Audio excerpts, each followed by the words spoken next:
So we got Batman the Caped Crusader coming through on August 1st on Amazon Prime, and your boy is hella excited here, players. We got the season 1 official trailer about 2 weeks ago. I believe it got a 2-season order from Prime, which is typically a pretty good sign, and even a clip just released that's got everyone in a whirl. I wonder if anyone will take this and make it about Zack Snyder. We have a lot of seemingly good news regarding this show, but the question I'm asking myself is, does all of this equal peak? Because we all know Batman the Animated Series was peak, and everything that was spawned from that show was, but can they recreate the magic in this new era, or will this show fall flat? But before we get into all of that, I know I made a post about it, but again, thank you to everyone that showed love and support for last week's Superman video. It's one of my best performing videos, and it happens to be on a topic that I really love to talk about. So thank you for all the support, to all the new people that have subscribed and are here now. And I actually hit my goal of 2.5k subscribers that I had set for the end of this year. So again, thanks to all y'all, and thanks to all the players that have been with me for a minute. Not to get too corny, but it's not lost on me, okay? And it means a lot that you guys even watch, like, share, subscribe at all. So again, thank you. Now, without further ado,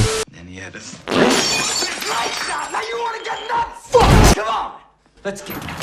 August 1st, we will be getting not the start of the show, but apparently all 10 episodes of season 1 will be dropping, which I'm very interested in. I think the only shows I remember dropping all at once were The Boys, Echo, and then I believe Invincible. We've been in a pretty heavy weekly release era, so I'm curious how that'll affect the experience of the show, because I'm definitely going to binge it all in one day. If you can't, players, be wary for spoilers. Now that is if each episode is a reasonable runtime. I have not found a definitive answer to that yet, so I'm suspecting they'll be around 20 to 30 minutes per episode. If it's an hour, I'm gonna have to space that shit out. But from the trailers, we see that we are getting a way more, I'd say, noir type Gotham, and maybe less of the retro futurism that was in Batman the Animated Series. Like, this is legit the 40s. This looks like we're getting golden age Batman, heavier on just the noir detective aspects and elements. I think in large part due to the legendary Matt Reeves, which, side note, the Penguin is coming out in September and is now moving from HBO Max original to an HBO original, which basically just means they saw footage of the Penguin and said, we were unfamiliar with your game. And then Zaslav was like, yeah, I'm thinking HBO original. This has been described as a week 2 Batman, so he is extraordinarily new to all this, and it seems his coming out onto the scene is the catalyst for the rogues coming through. A lot of them we've seen before, right? Within the previous animated series, Penguin, Two-Face, even Harley Quinn, which I see they have kept up the tradition of having her being voiced by an absolute baddie. We did see Clayface, but it looks like we're getting the Basil Carlo version, so that could be interesting. Also, not Firefly, but Firebug. We did see Catwoman as well, but I consider her alignment to be more ambiguous than just calling her an outright villain. That's all well and good, but I think the standout is more so seeing Onomatopoeia. Now, if you don't know who that is, don't worry, he has not been in many comics. He first appeared in Green Arrow comics in 2002, and his gimmick is that he